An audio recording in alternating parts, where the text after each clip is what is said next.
गजा शहर में इसराइल की जारहियत लगातार जारी है, जहां एक तरफ जम्मू कश्मीर मुतअद्दिद मकामात से सीज फायर की अपीलें की गई। अक़वामी आलम ने भी सीज फायर की अपीलों को लेकर दोबारा दोहराया है।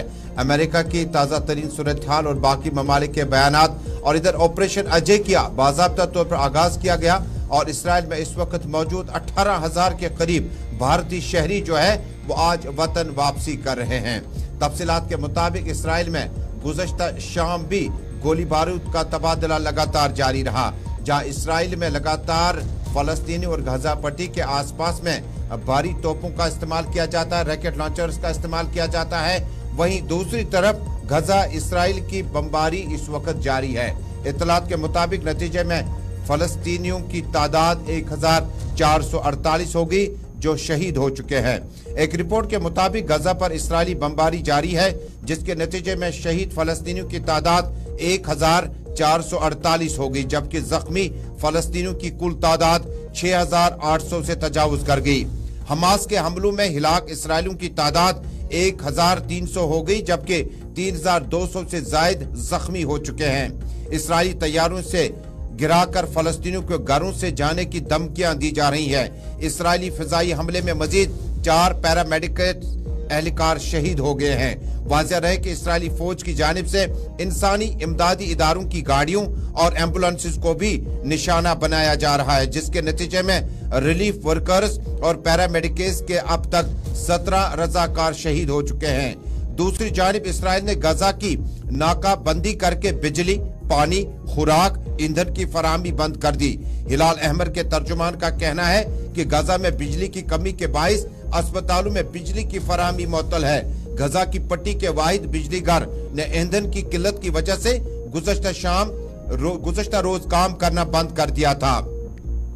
फलस्तीनी वजारत सेहत के बयान में कहा गया कि गजा पट्टी पर इसराइली जारहियत के बाइस 50 से जायद तिब्बी हमला और शहीद हो गए, यानी तिब्बी हमला जो था उनकी तादाद 50 के करीब है जो अभी तक शहीद हो चुके हैं। इसराइली बमबारी से वसी तबाही से गजा पट्टी में माहौलियाती आलूदगी, वबाई इमराज फैलने का खतरा है।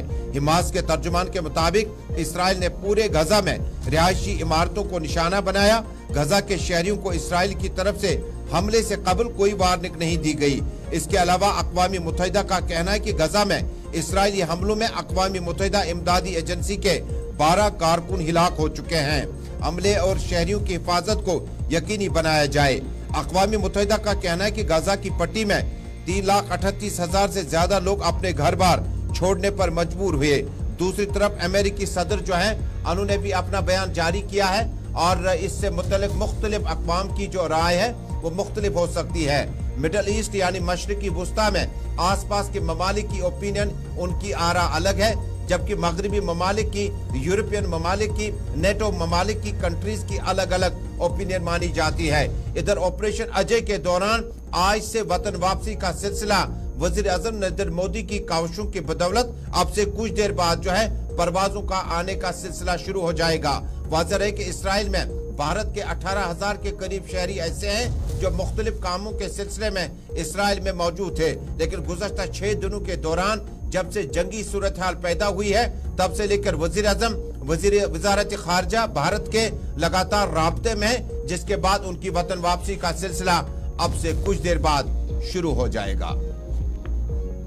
तो ये थी फलस्तीन और इसराइल के हवाले से, जहां पर फलस्तीनियों के जांबा खोने की तादाद 1448 यानी कि 1500 के करीब पहुंच गई है। और साथ ही साथ अगर हम हमास के हमलों की बात करेंगे तो हमास हमले में अब तक करीब 1300 इजरायली हलाक हुए हैं, जिनमें से 100 के करीब फौजी और पुलिस एहलकार भी शामिल हैं, जबकि 22 अमरीकी भी इस हवाले से इस तशद्दुद के दौरान जब इसराइल और फलस्तीन के दरमियान जंग जारी है इस सिलसिले में 22 अमरीकी भी जांबा हुए हैं, जबकि अभी भी 15 से ज्यादा लापता है, जिनकी तलाश बड़े पैमाने पर जारी कर दी गई है। बढ़ते आगे बात जरा करेंगे इसराइल और शाम के हवाले से, क्योंकि इसराइल की जानिब से शाम पर भी बमबारी की गई है। गुज़श्ता रोज शाम के एक एयरपोर्ट पर भी इसराइल की जानिब से बमबारी की गई है। शाम की दारुल हुकूमत दमिश्क के एयरपोर्ट पर इसराइली फौज ने बमबारी की है, जिसके नतीजे में बताया जाता है कि एयरपोर्ट के रनवे को नुकसान पहुंचा है। ये इजरायली फिजाई की जानिब से दमिश्क, उसके साथ साथ हलब के एयरपोर्ट पर भी बमबारी की गई है और इससे हवाई अड्डे पर बमबारी के बाद ही एयरपोर्ट से धुएं के बादल उठते देखे गए हैं और इजरायली बमबारी की वजह से हवाई अड्डों के रनवे को भी नुकसान पहुंचा। ये तस्वीरें जब इजरायल की जानिब से दमिश्क के एयरपोर्ट और हलब के एयरपोर्ट पर बमबारी की गई है तो वहां पर बताया जा रहा है कि एयरपोर्ट के रनवे पर भी नुकसान पहुंचा है। दोनों तरफ से कल रात देर तक ये लड़ाई का सिलसिला जारी रहा क्योंकि शाम की जानिब से भी जो हमास है उनकी हिमायत का ऐलान बाज़ाब्ता तौर पर किया गया है और शाम की जानिब से भी वहां पर इजराइल का जो सरहद है उस पर जो लड़ाई हुई है वहां पर भी इजराइल और शाम की फौजियों के दरमियान जो वहां शिद्दत पसंद है शाम के अंदर उनकी जानिब से भी ये लड़ाई का हिस्सा बने हैं। उन्होंने बाज़ाब्ता तौर पर हमास की हिमायत का ऐलान किया जिसके नतीजे में अब इजराइल ने फिजाई हमला किया शामी दारुल हुकूमत दमिश्क समेत हलब के एयरपोर्ट पर जिसकी वजह से अब रनवे को नुकसान पहुंचा है।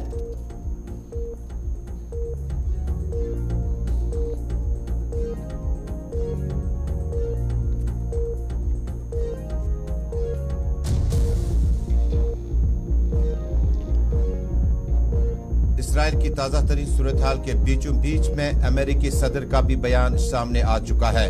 अमेरिकी सदर ने भी इसराइल के लिए मुकम्मल ताउन का यकीन दिलाया है। जहां इसराइल और फलस्तीन के बीच में मामला चल रहे हैं, अमेरिका के वजीर खारजा एंटोनी ब्लिंकन ने इसराइल के दौरे पर रवाना हो गए बल्कि इसराइल पहुंच चुके हैं। अमेरिकी वजीर खारजा एंटोनी ब्लिंकन ने हमास और इसराइल के दरमियान कशीदगी के हवाले से इसराइल का दौरा किया।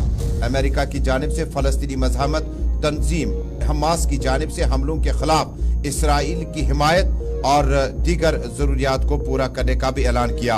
लेकिन दमिश्क की इस सूरत हाल पर जहां लगातार सऊदी वली ने भी अपना बयान जारी किया और बमबारी से हवाई अड्डों के रनवे को भी नुकसान पहुंचा है, ये कोई आम सूरत हाल नहीं है बल्कि शाम के सदर बशर अल असद ने ईरानी सदर इब्राहिम रईसी से टेलीफोन पर भी राब्ता कायम किया और इस शामी दारुल हुकूमत दमिश्क के एयरपोर्ट पर इसराइली फौज ने बमबारी की है। दरअसल अरब मीडिया के मुताबिक इसराइली फजाया ने शामी दारुल हुकूमत दमिश्क से हलब के एयरपोर्ट पर भी बमबारी की है। दमिश्क के हवाई अड्डे पर इसराइली बमबारी के बाद एयरपोर्ट से धुएं के बादल उठते नजर आए।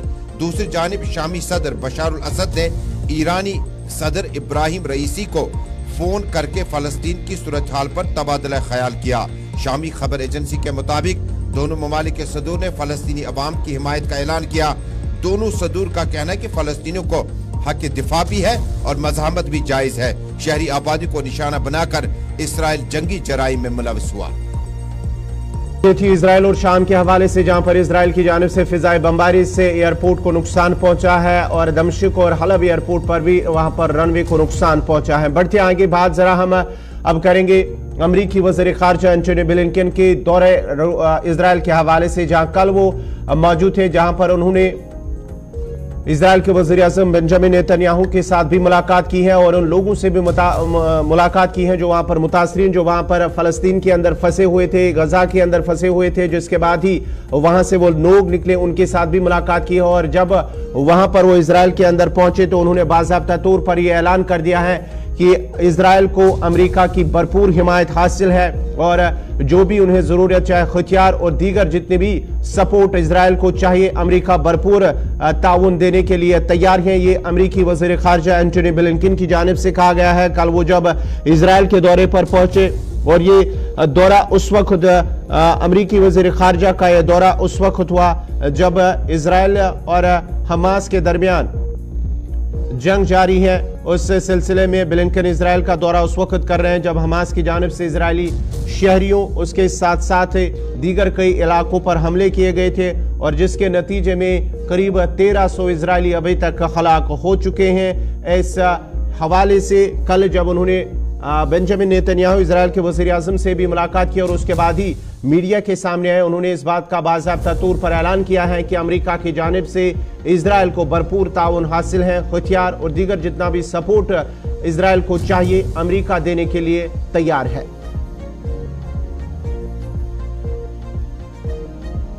People of Israel have long and rightly prided themselves on their self-reliance, on their ability to defend themselves. even when the odds are stacked against them. The message that I bring to Israel is this: you may be strong enough on your own to defend yourself, but as long as America exists, you will never ever have to. We will always be there by your side. That's the message that President Biden delivered to the Prime Minister from the moment this crisis began. It's the message that I and my other colleagues in the government have delivered to our Israeli counterparts on a daily, even an hourly basis. It's the message that I bring with me to our discussions today, and it's what I'll affirm when I meet with the members of Israel's newly formed national emergency government. We welcome the government's creation and the unity and resolve that it reflects across Israel's society. We're delivering on our word, supplying ammunition, interceptors, to replenish Israel's Iron Dome, alongside other defense material. First shipments of U.S. military support have already arrived in Israel, and more is on the way. As Israel's defense needs evolve, we will work with Congress to make sure that they're met. And I can tell you, there is overwhelming bipartisan support in our Congress for Israel's security. Antony Blinken जिनका मानना है, जिन्होंने बाज़ाब्ता तौर पर ऐलान किया है कि अमेरिका का भरपूर ताउन इजराइल के साथ है और जो भी सपोर्ट इन्हें चाहे अमेरिका देने के लिए तैयार है। बढ़ते आगे बात जरा करेंगे उन लीडरान की, जहां पर सऊदी अरब के वलीअहद शहजादा बिन सलमान की जानिब से फ्रांस के सदर इमैनुअल मैक्रून के साथ ही टेलीफोनिक राब्ता हुआ। उसके साथ साथ ही यूएई के सदर की जानिब से भी, बादशाह की जानिब से भी टेलीफोनिक राब्ता हुआ है। शाम के सदर बशर अल असद की जानिब से भी ईरान के सदर इब्राहिम रईसी के साथ भी टेलीफोनिक राब्ता हुआ। लेकिन इससे पहले सऊदी के वलीअहद शहजादा बिन सलमान से फ्रांस के सदर इमैनुअल मैक्रून से फोन पर राब्ता हुआ है और गजा की सूरत हाल पर तबादुल ख्याल किया गया है। दोनों रहनुमाओं ने गजा और इसके गिरदनवा में जो शिद्दत इख्तियार करती हैं और इस बिगड़ती सूरत हाल और जंगी सूरत हाल पर भी बातचीत हुई है। उसके साथ साथ ही वलीअहद शहजादा बिन सलमान ने जंग को रुकवाने और आम शहरियों की हलाकतों के वाक़ात रुकवाने के लिए भी काम करने के रास्ते बनाने की ज़रूरत पर जोर दिया है। इसके साथ साथ ही मुत्तहिदा अरब इमारात के सदर शेख मोहम्मद बिन जैद अल नयान और अमेरिका के सदर जो बाइडन के दरमियान भी टेलीफोनिक राब्ता हुआ और दोनों मुल्कों के सदूर के दरमियान खित्ते में बढ़ते तशद्दुद और कशीदगी पर काबू पाने की कोशिशों पर तबादुल ख्याल किया गया और साथ ही साथ मशरिकी वुस्ता में अमन और सलामती के हवाले से उस पर भी बातचीत हुई है और उस पर जोर दिया कि हालात पर काबू पाना वक्त की अहम ज़रूरत है। सऊदी अरब का रोल इंतहाई मुहतरम माना जाता है। जब आप मशरिकी वुस्ता के ममालिक की बात करते हैं तो सऊदी अरब का रोल बड़ा दूर से इस वक्त देखा जाता है कि सऊदी अरब और मुत्तहिदा अरब इमारात जो शारजा के आसपास में, सऊदी के आसपास में ममालिक हैं, उनका क्या रोल होगा। सऊदी वली अहद शहजाद बिन सलमान ने फ्रांस के सदर इमैनुअल मैक्रून से फोन पर राब्ता कायम करके गजा की ताज़ा तरीन सूरत हाल पर तबादला ख्याल किया। दोनों रहनुमाओं ने गजा और इसके गिरदनवा में शिद्दत इख्तियार करती और बिगड़ती हुई जंगी सूरत हाल पर बातचीत की। एक रिपोर्ट के मुताबिक वली अहद शहजाद मोहम्मद सलमान ने जंग को रुकवाने की और आम शहरियों की हिलाकतों के वाक़यात को रुकवाने के लिए काम करने के रास्ते बनाने की जरूरत पर जोर दिया। सऊदी कायद ने फोन पर होने वाली इस गुफ्तगू में सऊदी अरब की तरफ से जंग में बढ़ावा देने को रोकने की कोशिशों के लिए राबतों को मौसर बनाने की कमिटमेंट का इजहार किया। वली अहद ने जोर दिया कि गजा का महसरा खत्म किया जाए और बैनुल अक़वामी कवानीन का एहतराम यकीनी बनाया जाए। इधर मुत्तहिदा अरब इमारात के सदर शेख मोहम्मद जैद अल नयान और अमेरिका के सदर जो बाइडन का टेलीफोनिक राब्ता हुआ। दोनों मुल्कों के सदूर के दरमियान खत्ते में बढ़ती कशीदगी और पर काबू पाने की कोशिशों पर भी जोर दिया गया।